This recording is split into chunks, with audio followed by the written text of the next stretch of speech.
какво е това пред нас? Попита тя. Това са световете, Ана.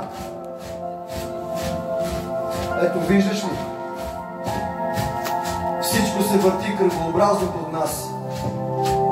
Всичко ли е това? Попита тя.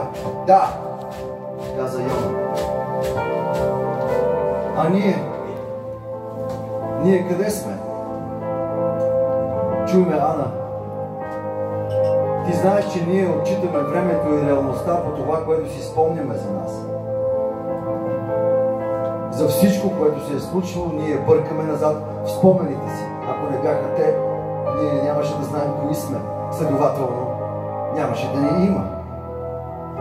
Но след като ние можем да си спомним всичко, което ни се е случило, и след като можем със същата сила и въздействие да си представим различни неща и случки, измислени чрез нашия разум,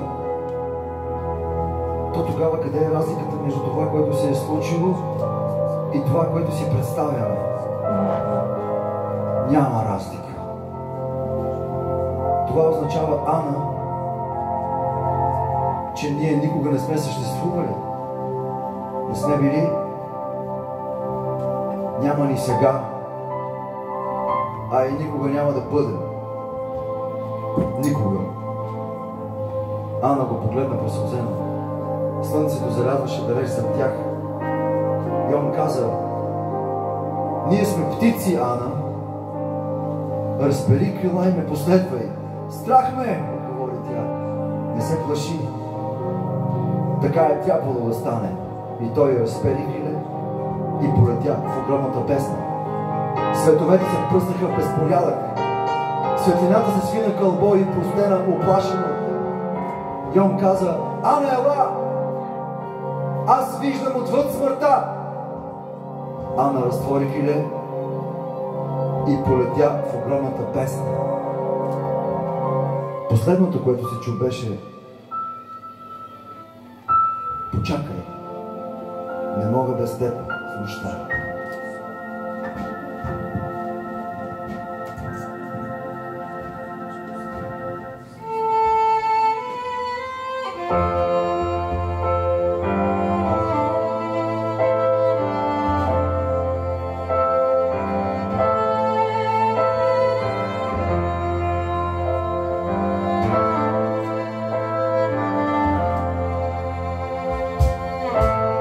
Кажи имената на твоята игра.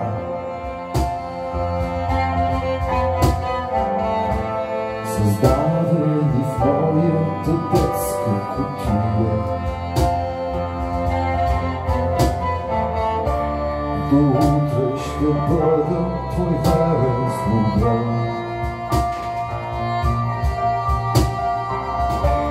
А после нагоре ще се издигна сам.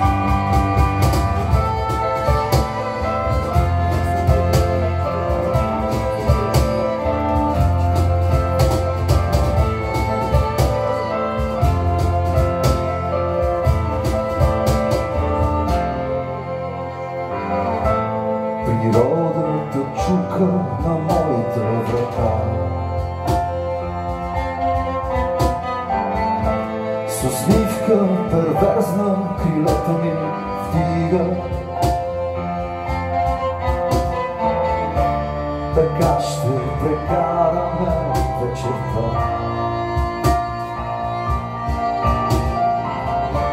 Обвити в кълбото на древните сили в любовта.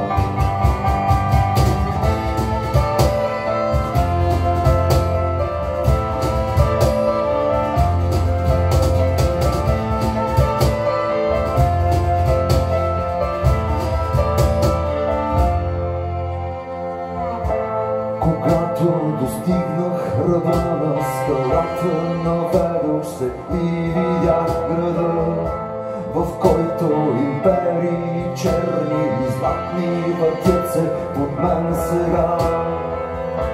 Едно малко бяло над мен се усмихна и каза: време, добре идвам, звън. час, убивайки времето.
This is